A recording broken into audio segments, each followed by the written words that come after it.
welcome to another episode of Clever Dicks. In this episode we talk to Andy Donaldson. Andy is a swimmer originally from Scotland but now lives in Australia. He's done the Ocean Sevens swim in under a year and has the world record for crossing the Cook Strait in 4 hours 33 minutes. He is seriously fast. A lot of his swims he does for charity, a lot for mental health. We talk about a whole range of things, including the swims he's done in his past, but also the fact that he's got a kilt, loves to wear the kilt, and really enjoyed his time in New Zealand. He was a really engaging guest. We thoroughly enjoyed the chat. I think you will too. Well, welcome to another episode of Clever Dicks podcast. In this podcast, we're talking to Andy Donaldson. Welcome, Andy. How you doing, guys? You getting on good? We're all good, our side. Thank you very much. No stress. Did you catch a swim this morning, Andy? I did, Duncan. I only went in for an hour, though. I've been a bit unwell. I think this is coming off the back of some COVID. It's been kicking off here, and I'm pretty sure that's what it is. So I've just been trying to take it easy and rest and recharge as best as I can. Yeah, rest is the best doctor, man. Good luck with that. Get back into the water as soon as you can. What's the water temperature like where you are at the moment? Ooh, I'd say it's probably around 18 degrees in the ocean. Okay, I think I'm going to come and visit you. It just dropped 2 degrees for us. We're down to 15, but here in Auckland, we're still a bit soft. Hey? You know, when you get to the South Island, that's when the guys do it real hard. I mean, I'm pretty sure you're harder than the guys here in Western Australia. I haven't swum in the ocean in months here, so admittedly, so I stick to the pool most days. Nice. Hey, Andy, just for the listeners that have maybe been born under a rock and don't know who you are, right? So do you want to give us a bit of a background? I mean, I'll lead with, obviously, you've got a couple of world records. You've done the Ocean 7 in less than a year. I'm really keen to know how much that cost you, dude, because that sounds super duper expensive. And then also, you were 2023 World Open Water Swimming Man of the Year, right? So that's like a really cool naughty badge to be carrying around with you for the rest of your life. Do you want to give us a bit of a background, mate, and tell us about yourself? Well, I think you summarised it pretty well in a nutshell there, Duncan. Well, I'm a swimmer. I probably wouldn't be on the podcast if I wasn't involved. No, you wouldn't. It's been something I've done all my life. I was originally a pool swimmer back in Scotland, which is where I'm from, and gone into open water when I moved to Australia about 10 years ago. Spent several years away from the sport. I think like many people, life happens and you focus on your career and things, but it was really in COVID that I found myself getting back into it. And originally it was just something to do during the lockdowns, but over time I started getting fitter and faster, more engaged with the sport and the community, and I started setting myself some challenges, and they kind of got a bit out of hand, and I started doing these crazy channels and set myself some pretty outlandish goals, which including the Ocean 7, which I was fortunately able to do. So in 2022, I set my sights on swimming the world's 7 toughest channel swims, the Ocean 7. So swims like the English Channel all the way through to over where you guys are, the Cook Strait between the two islands of New Zealand. And managed to pull it off and do it all in the space of a year, which was just the most incredible thing. I don't think that's going to be repeated again for a very, very long time. I mean, well, it was a lot more than I definitely bit off more than I could chew. I underestimated it massively. I'll be very open and say that. It is doable. It's for the people that have the right support around them, that want it badly enough. I think there's a way, but it's not easy. It's definitely not easy. I found out the hard way. What was the toughest part, Andy? It wasn't. Funnily enough, it wasn't the swims. It was everything around it. The logistics, organising your swims, getting places booked, financing it.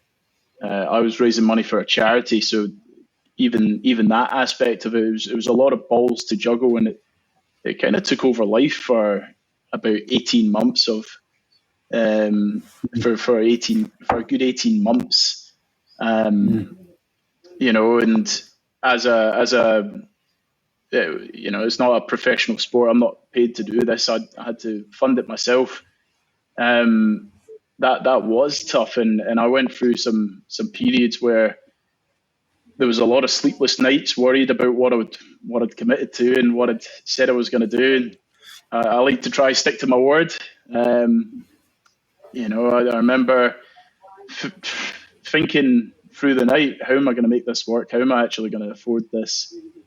Yeah. Am I going to be ready for these channels? You know, if any of them didn't go to plan, that put a lot of pressure on this goal to try to do it all in the space of a year. And look, it was a goal that I set for myself. If I didn't make it, you know, I think I would have been happy if I'd just done my best. But I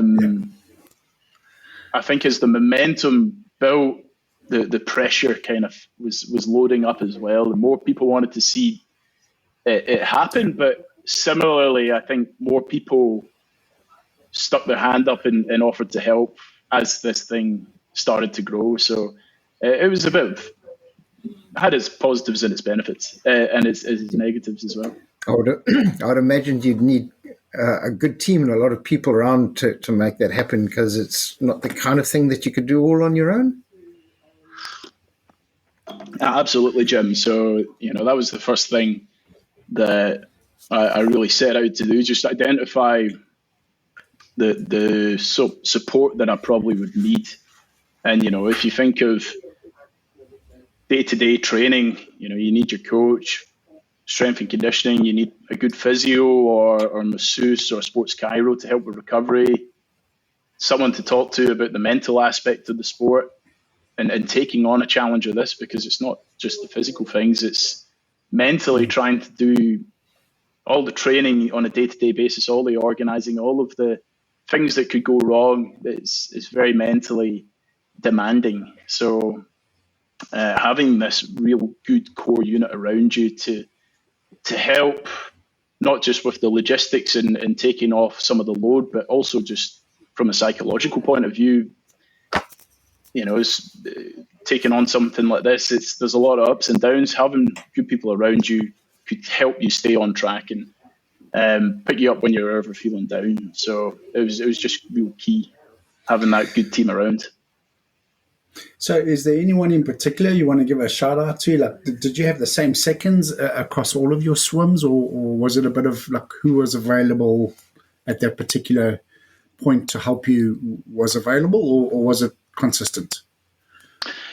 So there was my friend and mentor, Jay Prushal, was on most of my swims, Duncan. So he is a fellow swimmer here in Western Australia. We train in the same squad. Very fortunate, actually. He, when I started on this journey, he was taking a sabbatical from work, taking some time out, and had some money put aside. I told him what I was doing, and he actually asked me, he's like, so you've got your coach, you've got all these people around you, who's going to the swims with you? And I said, I'm just going myself. And he's like, you're kidding. You're mad. You know? What are you going to do when you have all these doubts in your head and you're on your own, you're going to overthink? What will you do? And he very kindly offered in that moment. He just said, look, if you're open to it, I'd love to come and be part of this journey and support you every step of the way, however I can. And he really became one of those foundational pillars in the success that was the Ocean 7 last year. He was just incredible. So, someone I could talk to about all my concerns. On the boat, he kept me fueled. He was my handler, keeping me updated with all of the important news and updates that I needed to hear when I was out in the water. And really, because he was there every step of the way, it was like a shared success at the end. It was really, really quite amazing. So he'd be one, awesome. And my coaches and my family, my core group, they'd all certainly deserve there's a lot of people that deserve a shout out, but there's a long list, I'm sure, man. So you mentioned feeding. You touched on feeding and nutrition now.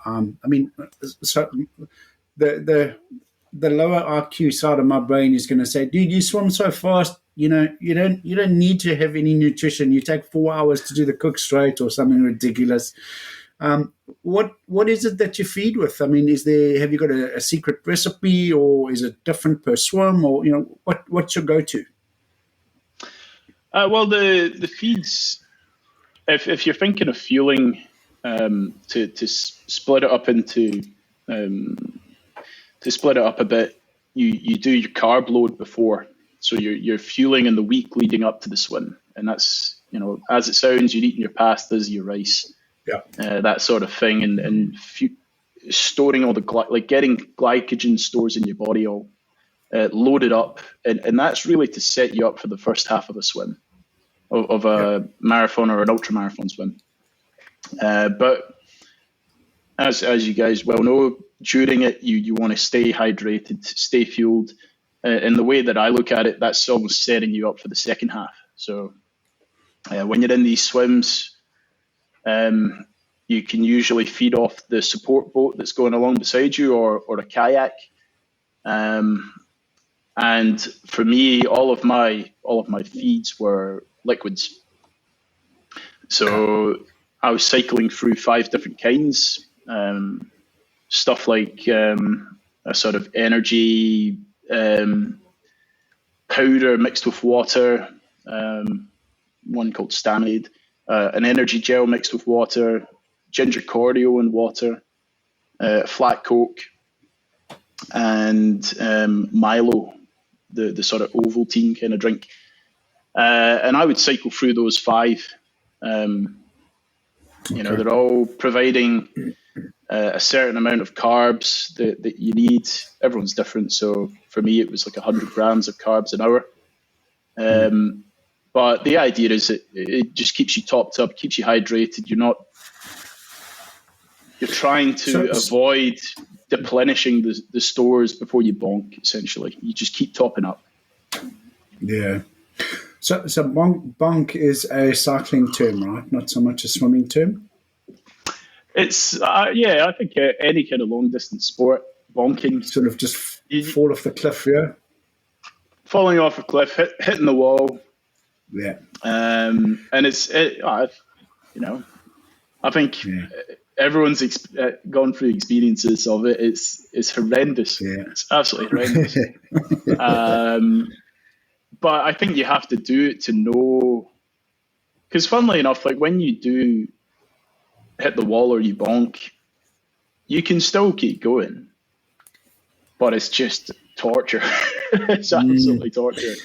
So if you do hit the wall, like you said, you can keep going, right? Is it possible to almost refuel while you've hit that stage and get those levels back up to where they need to be and sort of raise the game again? Or is it a case of, once you've bonked, you've got to just slog it through to the end? Ooh. In my experiences, it's been slogging. Yeah. It's been slogging, and that's why I always try to prevent it if I can. So good nutrition helps you prevent hitting the wall, I think. I don't know the technical, I'm not a nutritionist, but I think when you stop getting enough energy to the brain, that's when you bonk. Yeah. So, prevention's the best the best remedy in my eyes. Two quick questions. We've had a couple of notes that's come through to our Instagram account to ask you. One is, can the Aussies understand your accent?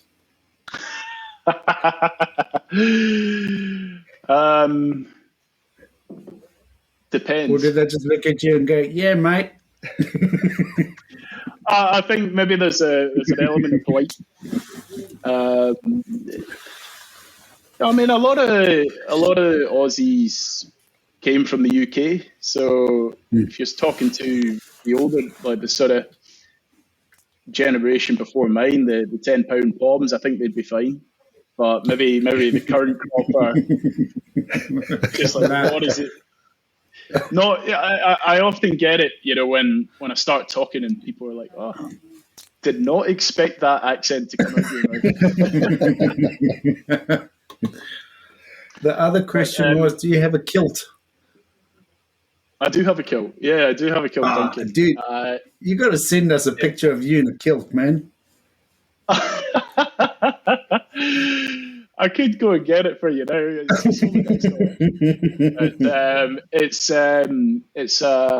a green one. It's a Douglas clan. So I'm a Donaldson, but my gran is Douglas, and I like the colours of the Douglas clan ones, so I went for that. So interesting. My wife's family was originally from Scotland, and I asked her, what kind of kilt do you have? He says, no, we don't have kilt. So I said, why not? He says, my grandparents were cattle thieves from the border and weren't allowed to have any kilts.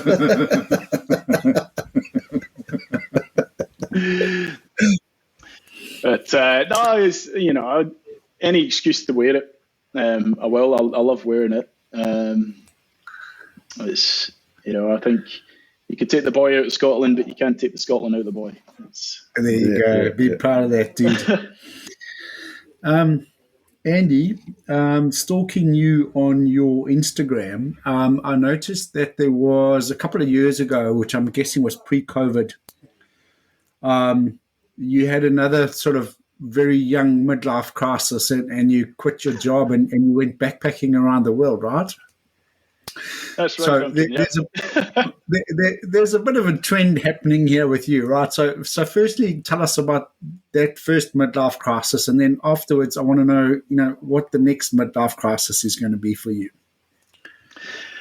Well, I mean, I think you can see that I don't do things in half measures. If I'm going to do something, I'll go full blown, and that was a period of my life, 2019, where I had been out of the sport of swimming for several years. I had fallen short of my dreams and aspirations in swimming. I had targeted trying to race for my country and racing at Commonwealth Games and going on to the Olympics and things, and ultimately fell short of all of those. So that provides a bit of pretext to things, and I threw myself into my work. So I'm a chartered accountant, was working hard, long hours, doing my chartered accounting qualifications, which meant pretty much not having a life for about 3 years, as I would come home every evening and read a book on tax for a couple of hours and about numbers. That just sounds so appealing.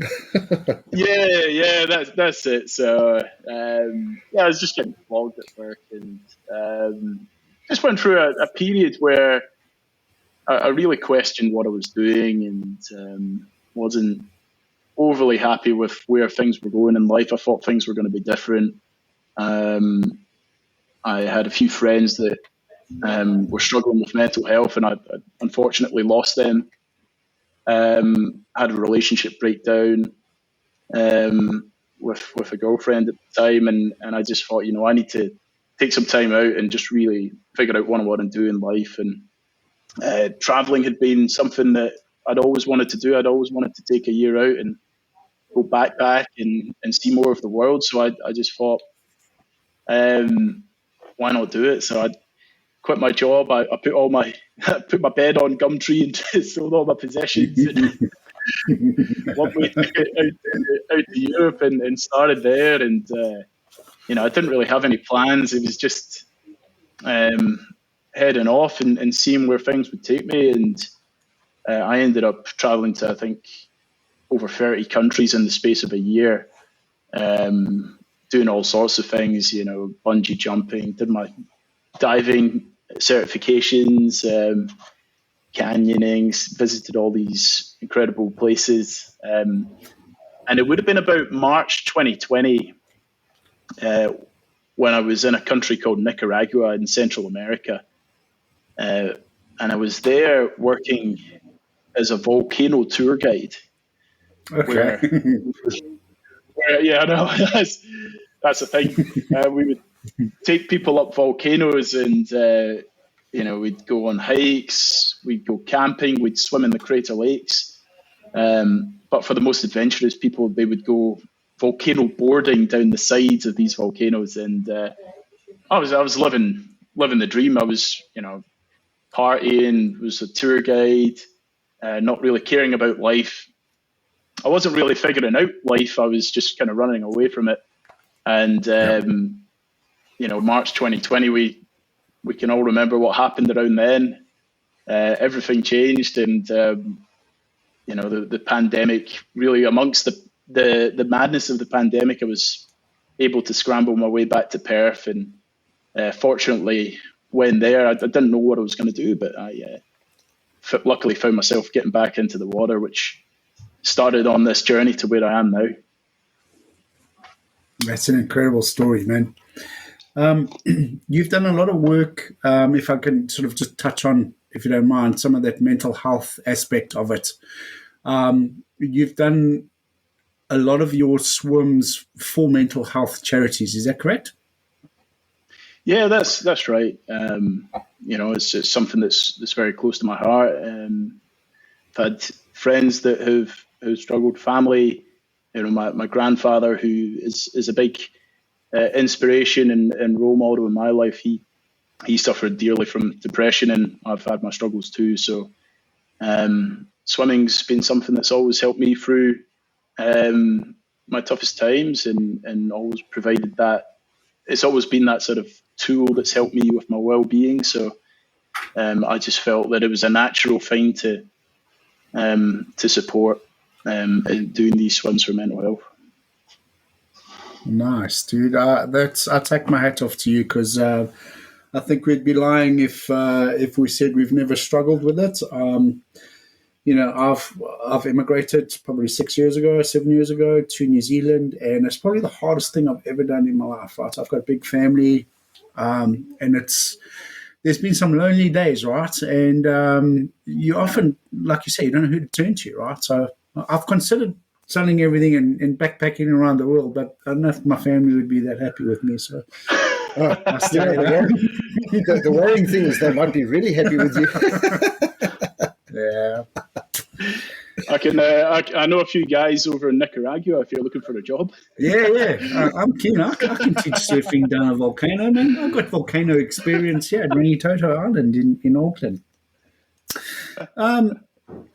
Andy, tell me about lake swimming versus ocean swimming. Do you have a preference? Have you done much swimming in lakes, or has it all been in the ocean? Mostly ocean. I have swum in lakes. I mean, the main difference is the salinity in the water. Ocean's a bit more salty, so it changes your position in the water. There's more buoyancy. Truth be told, I don't really notice the difference all that much. I probably should. I've done enough of it, but I just get. Yes, because your technique is proper, right? When you're old farts like Jim and myself, you feel the difference a lot more in the ocean.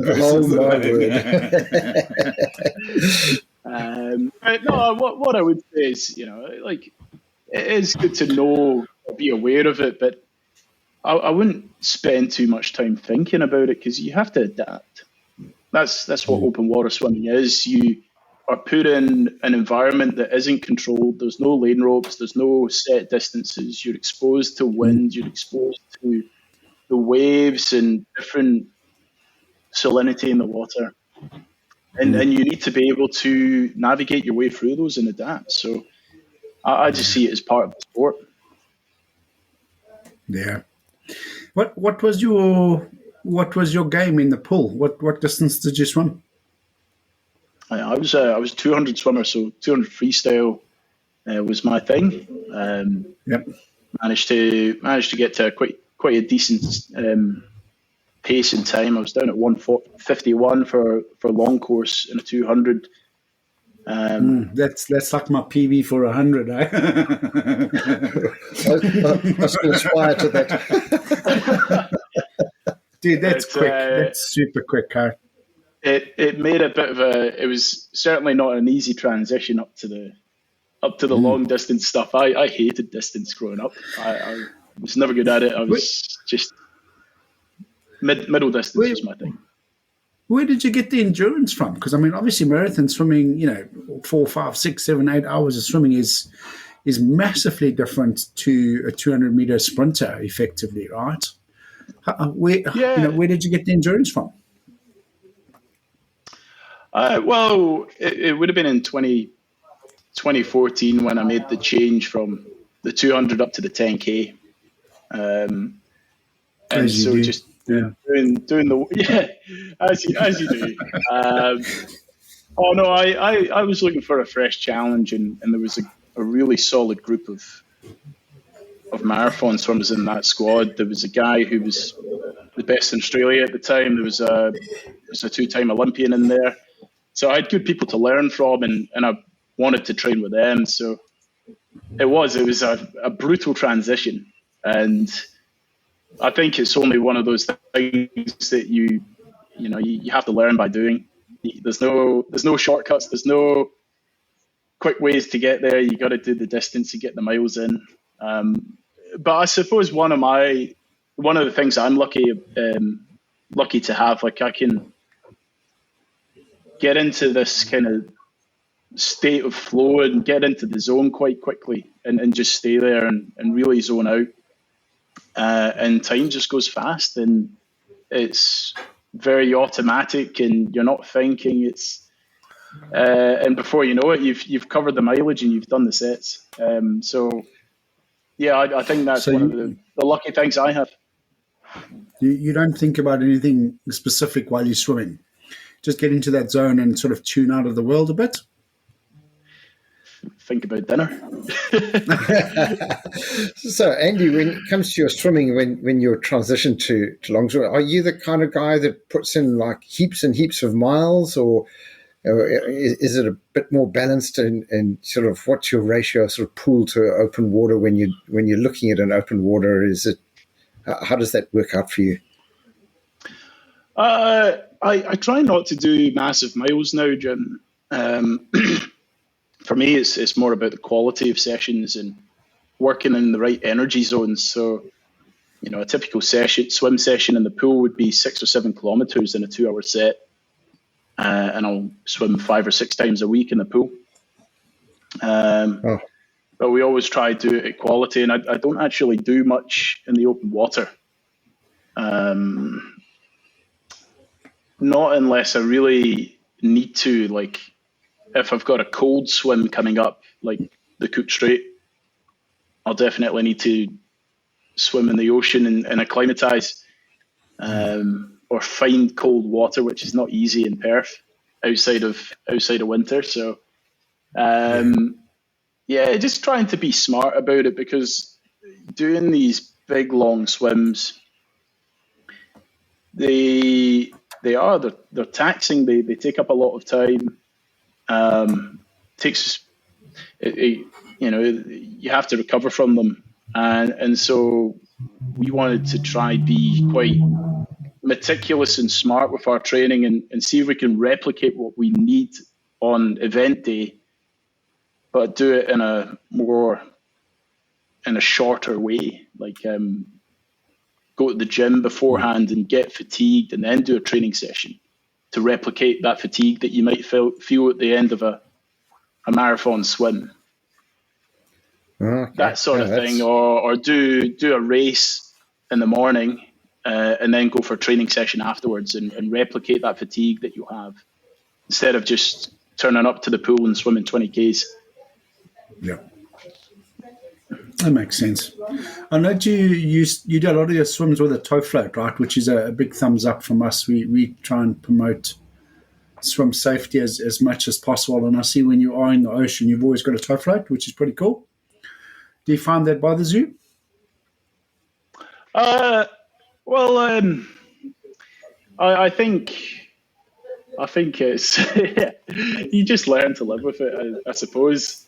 On a bad day when it is like the conditions are pretty choppy, like it can be annoying and it gets tangled in your legs. But from a safety perspective, it's key, and safety comes first. So I always try wear one because people on top of the water, they can't see you otherwise. So yeah, it's definitely a necessity. And one of the good things you can use a toe float for is you take your water bottle out with you, keep hydrated, take a GoPro if you want. It's quite handy. Pretty cool. Dude, tell me about the City of Perth Swimming Club. City of Perth Swimming Club is the club that I train at. So I've been swimming here for 11 years now.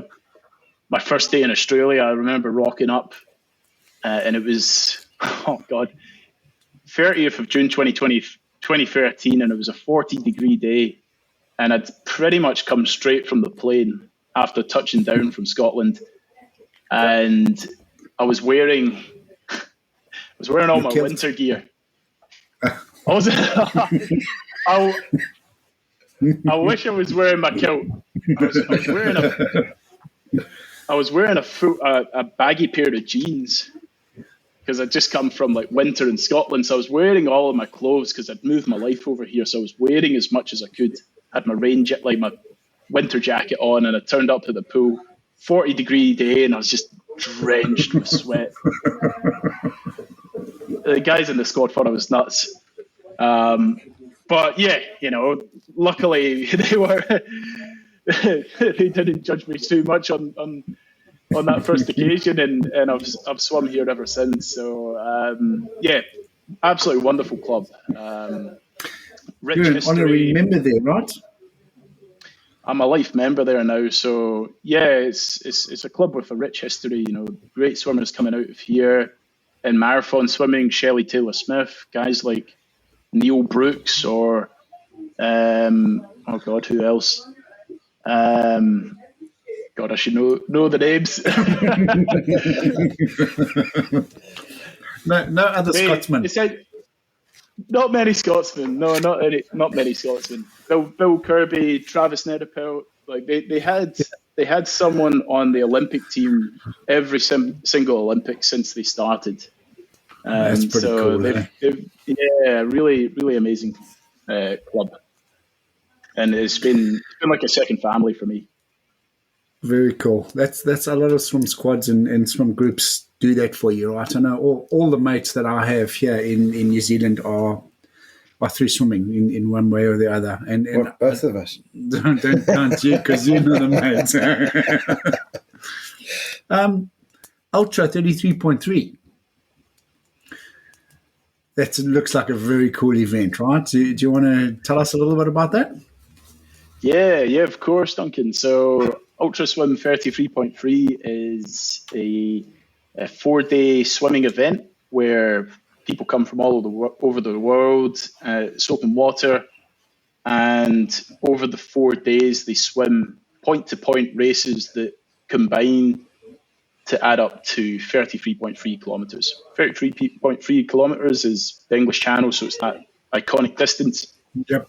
And they're always in like these real ritzy and stunning locations. So last October, I went over to the event in Montenegro, and you're swimming in these fjords and beautiful aqua green waters, and like the mountains are coming right down to the shoreline, and you're swimming through caves, They had these like submarine tunnels built into the sides of the fjords from the Cold War, and we swum into one as part of the course on one of the days. That's cool. And it was just mind blowing. So you have all these races, but every night everyone stays in the same hotels. So after your swims, you get ferried back to the hotel, and you've got the rest of the day to you eat together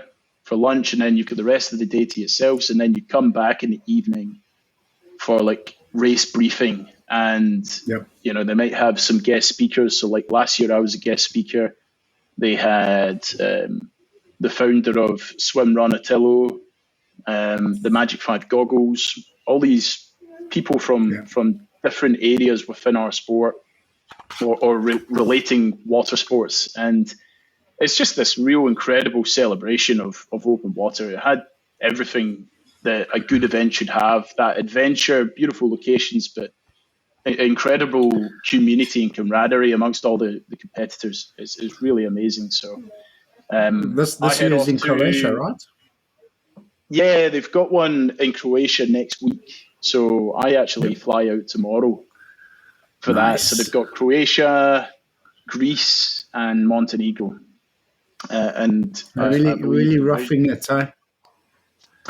Really roughing it, So I'm waiting. I was speaking to Mark. I'll suggest the Scotland edition soon enough. See if he's. You could swim around the locks. Yeah, man. 100%. Yeah.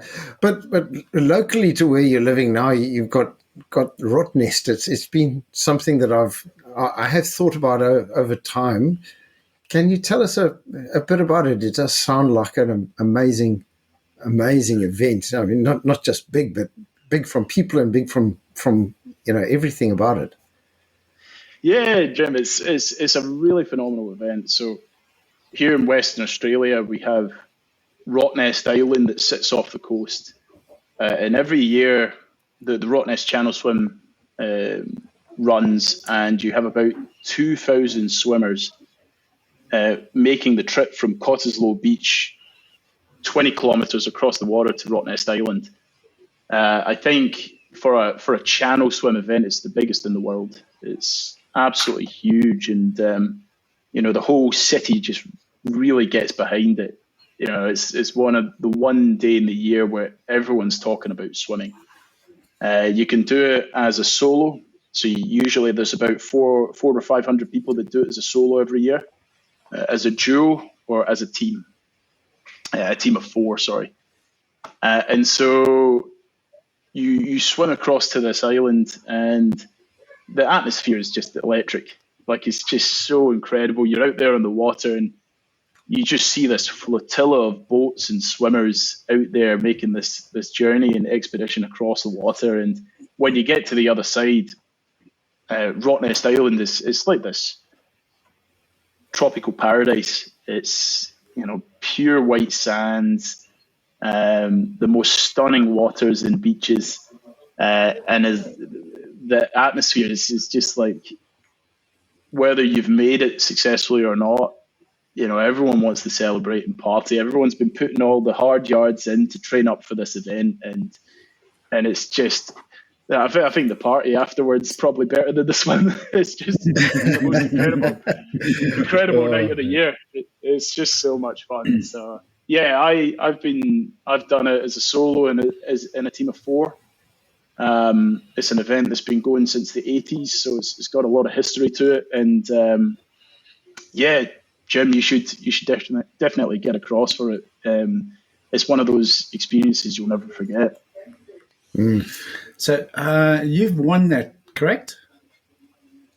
I have, yeah. So see how modest he is. Yeah, I've done it swim a couple of times. It was okay. He didn't tell us he's won it, and it took 3 minutes to get across the channel. Right? Tell us about that. Well, it was in 2021. So earlier I was talking about coming back from Nicaragua as a volcano tour guide, and when I got back into the water, and started getting fit and fast again, I targeted the Rottnest Channel swim. I thought, it was something that I'd wanted to try do and really give a good go at. I'd never done it at peak fitness before, so I wanted to revisit that goal and see what I might be able to throw down. So I trained myself up and really got myself into good shape to try throw down. And in the space of 10 months, I got myself into, really phenomenal form. And I was coming in with a great deal of fitness under the belt. There was a couple of guys that were entered that were on the Australian team, probably sort of top 10 in the world, I would say. And so they were expected to win, but I knew I'd done the work, and I figured that if we raced this quite smart, we might be able to surprise them.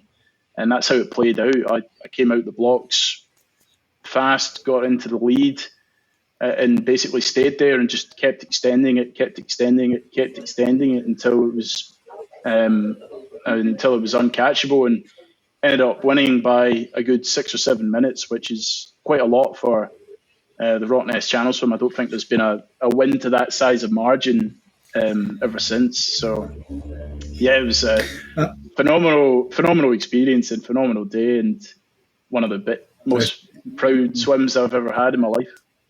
That's amazing, dude. How far from here, right? I suspect that they maybe didn't know who you were and were expecting you to monk, right? To use your terminology. They knew who I was. I just don't think they expected me to be in that sort of shape. And I think, it's a lesson for everyone. Don't underestimate the field. I think that's what they did. Well, I've certainly learned that, especially where I sort of swim in the middle back of the pack, you can't look at a person and find out what kind of a swimmer they are, because some of the people that you think, I'm easily going to beat them, just whoop my ass. And then, others that I thought were going to be ahead of me, So Jim used to race a Labrador in the local. My very first open water swim, there was a Labrador that used to do the same swim, and my goal was not to get beaten by a dog. And I'm proud to say that I came in 2 minutes ahead of Rosie the Labrador. She's even got a name, Rosie the Labrador. Rosie, yeah, she used to swim with her boss. Yeah. Fantastic. Hey, Andy, fantastic. Jammers or briefs? Well, I usually wear briefs, as in Speedos. Yep. Budgies. Budgie smugglers, yeah. We call them the same budgies. over here. Yeah. Is there any particular reason? That's what the rules kind of. Oh, really? say. So for a marathon swimmer, it's got to be budgie smugglers. Yeah, for things like the English Channel, it's supposed to be budgie smugglers, or any of the swims in the Ocean 7. A pair of jammers, they provide a bit more compression around the thighs, so there are it is probably more beneficial to wear them, but that's the traditional rules are budgie smugglers only. I thought the benefit of a jammer was just that it looked better, right? That's only for old guys.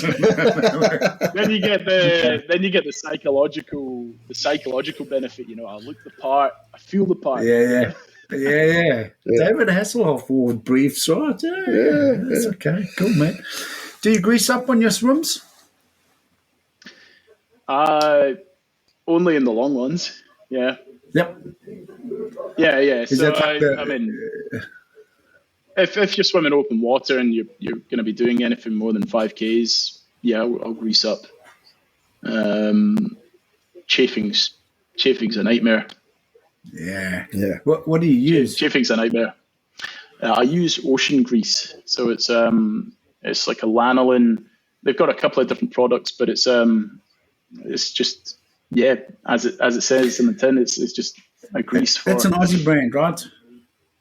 It is an Aussie brand, yeah. It's actually West Australian. So Nice. the founder is a pharmacist and swimming enthusiast. So Yep. he thought he'd Yeah, turn passion into a product. yeah. I've used it. You just smell very sheepish afterwards. They've got a new one where they've got it mint scented. So it gives you that tingle as well when you put it on. That sounds pretty cool, yeah. Nice. So maybe a bit of a different question that you maybe not used to getting on a swim type podcast, but you've obviously very sort of athletically gifted in your DNA, if I can put it that way, right? Like as a kid, did you try other sports? Were you good at other sports? And maybe if you didn't do swimming, do you reckon you would have been like Tour de France cyclist, or maybe play rugby for the Springboks with your kilt on or something? I don't know. What else would you have done for the Boks? Yeah. For the Boks, yeah, it's an interesting one. We've been recruiting a few of the Boks for Scotland, so there, exactly right. Yeah, I know. I think so. My dad's side of the family's all very sporty. That's probably where the genetics comes from. My mum's from Indonesia, hence why I'm not, your stereotypical looking Scot. Pale what? Pale white, ginger. Exactly. I wasn't very good at many other sports, to be honest. I wasn't coordinated enough to be good at football or soccer or rugby. Dad got me into golf before I was swimming, and I think he was really trying to encourage my sister and I into golf, and we were good at it. But we were also very impatient, and walking for 4 hours around the golf course wasn't our idea of fun. So, so I think the swimming was a bit more hands-on and sort of you get in there and get stuck in. So that was a more appropriate route for me. But maybe if I could go back in time, there's a bit more money in golf, so maybe I should have stuck at it. And I think something like cycling or triathlon probably would have been the other sports I could have been good at. Probably cycling. Yeah, I spent a lot of time on my bike growing up, and I'm like to think I've got a decent set of legs on me and the endurance to manage something like that. Hey, you're only 32 and you're almost due for your next midlife crisis, so cycling might be the next thing, right? Go drop 20 grand on a bike and I'll meet you out on the hills. Yeah, cycling's so silly. The more you spend, the less you get. Yeah. Yeah. So maybe on the golf story, right? So so a golfer for me is a sportsman as opposed to an athlete, right? I don't know if you agree or disagree, and that's a whole sort of debate. But in my mind, there's certain sports, like you said, that you've got to be like really coordinated, and like cricket, for example. I wouldn't put a cricket player as athlete of the year type scenario. I don't know. Do you have a view on that? It's an interesting thing to discuss, Duncan. When I think of athlete, I think of like athleticism and the physicality of it. So like a runner or a swimmer, cyclist, boxer, bodylifter, if you want. Boxer or something where it's really pivotal to the sport. Something like golf is more skill based, I suppose, where it's a lot about technique. Same with something like snooker, perhaps, or What was the other example you gave there? Oh, cricket. Cricket, yeah. But it's an interesting one because it's, say for example, cricket. You've got a 5-day test. There's a lot of endurance in that as well, and they are running quite fast when they're bowling, trying to catch balls and all that sort of stuff. But they don't bonk. They don't bonk. Yeah, I think the way you could probably put it is racing versus where there's racing, it's probably more athleticism, whereas against the clock. Yeah, a fair comment. That would be my way of defining that. But I definitely think sports like golf, they are starting to become a bit more physical. Like you look at some of the golfers, and they've been to the gym. You've seen they've been working out, and there's more professionalism being incorporated into the preparation because there is a lot of money in it, and it is getting taken more seriously. They're not out there smoking a cigar on the course anymore. Like it's like motor racing. As I understand it, a lot of them, the top drivers are just like super fit, and they're often like quite athletic outside of it because they need that just to be able to survive in their car for however long a race it is. So there is a whole bunch of crossovers. Well, and speaking of racing, Formula One, they're in there for hours and hours. If they have to have that concentration for that period of time, that's the difference, right? If they have a momentary lapse around the corner, it could cost them their lives. We are fortunate in swimming where we have that luxury that we can kind of zone out to an extent. Yeah. Unlike these guys, where they probably need to be thinking every single minute of it all. So there's aspects of athleticism in every sport, I suppose. That would be my diplomatic answer. Diplomatic answer. All right, cool. What's that certificate behind you on the wall? That one there is my Cook Strait world record. Ah, nice. That is awesome, dude. Yeah, it is. Yeah, it's my Cook Strait one. So I've got 3 of them. Got that, and then 2 for the Ocean 7. But that one I was that's for Cook Strait. Well, I'm glad that's up on the wall. Yeah, seeing as you've been called from New Zealand. Fond memories. I really loved my time in New Zealand. Met some really incredible people there, and felt like an extended family. It was just wonderful. The Wellington swimming community down there is just superb. They are very, very cool. They are world famous, dude. In fact, I don't know why you moved to Perth. You should have come here. It's way cooler. Yeah. Oh man, I've been to Wellington.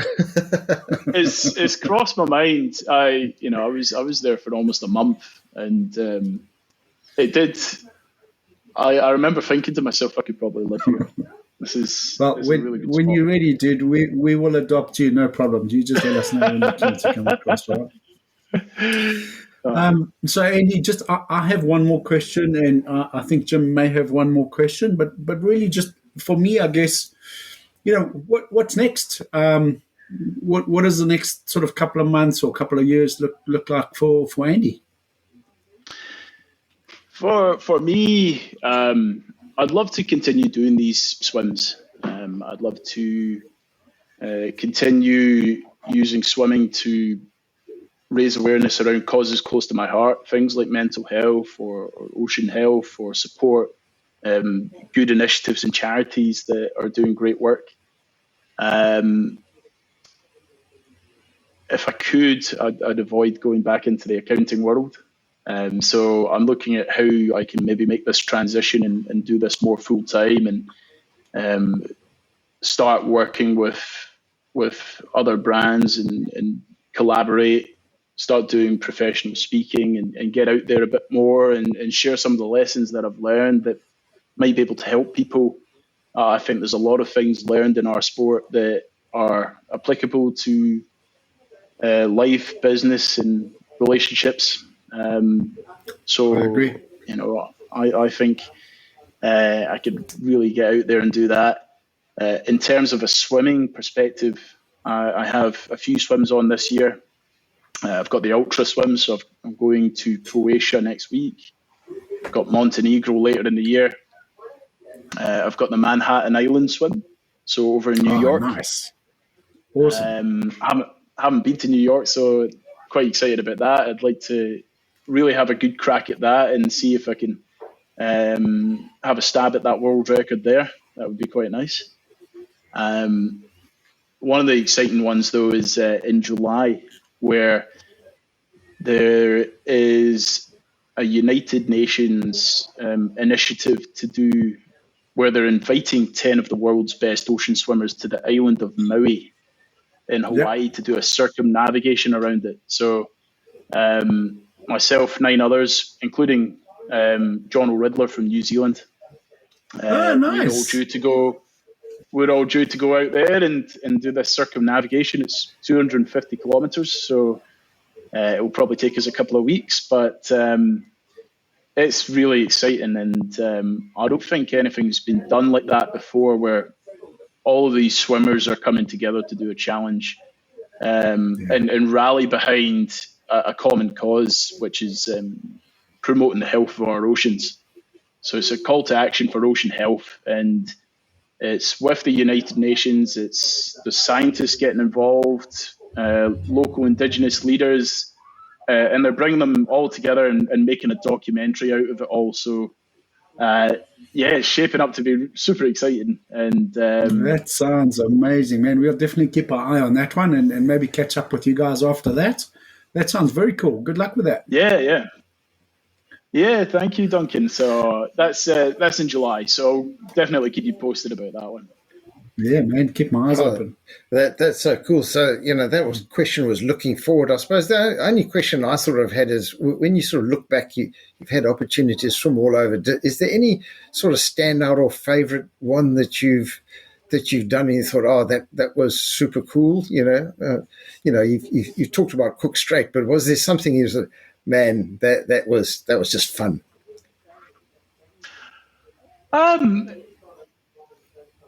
They've all been kind of fun in their own ways, even the bad ones where you're getting thrown around and you're sick, like getting to the other side's the fun bit and you're thinking, yes, I don't have to. I'm done with that. I remember a couple of instances. The swim in Hawaii, I remember swimming with dolphins. That was pretty surreal, being joined by dolphins. People pay for that experience, and I was just like, oh my goodness, heart was racing, but it was very surreal to have that. In Los Angeles, in the Catalina Channel, swum through bioluminescence. So you see all the specks of gold as you're swimming through, and it's like swimming in the Milky Way. It's just so surreal. Very cool, man. You have this gold dust coming off your fingers. Strait of Gibraltar was good fun as well, over in Spain, and everyone was just, because it's a bit shorter than the rest, there wasn't as much pressure going in, so everyone was just listening to music on the boat and having a bit of a party, and I was getting FOMO because they were having so much fun and I was having to do work in the water. So I believe Tarifa is unbelievable, right? Tarifa's a stunning little village as well in the south of Spain. So that's the beautiful thing about the sport in open water. There's so many places you can go and take it, and beautiful locations all spread around the world, and within those locations, great swimming groups and communities to meet. So those are always the highlights. It's not just the places, but the people that you meet and share those experiences with. I think that's what makes our sport so special. So that's always the sort of core of the highlights for me, the people. Yeah. Well, dude, you are an absolute inspiration and a super cool guy. And thank you very much for your time. And it's been very, very cool to chat to you. I appreciate it. Guys, it's been an absolute pleasure. Thank you guys for having me on. Yeah, I really appreciate it. It has been amazing. Thank you. Well, thanks for listening. That was a great chat, and we really enjoyed Andy's company. In our next episode, we're going to talk to Janine Goddard. Janine is much more of a regular swimmer like the rest of us, but when she sets her mind on doing things, she does it big time. So we'll see you in 2 weeks when we talk to Janine. Bye.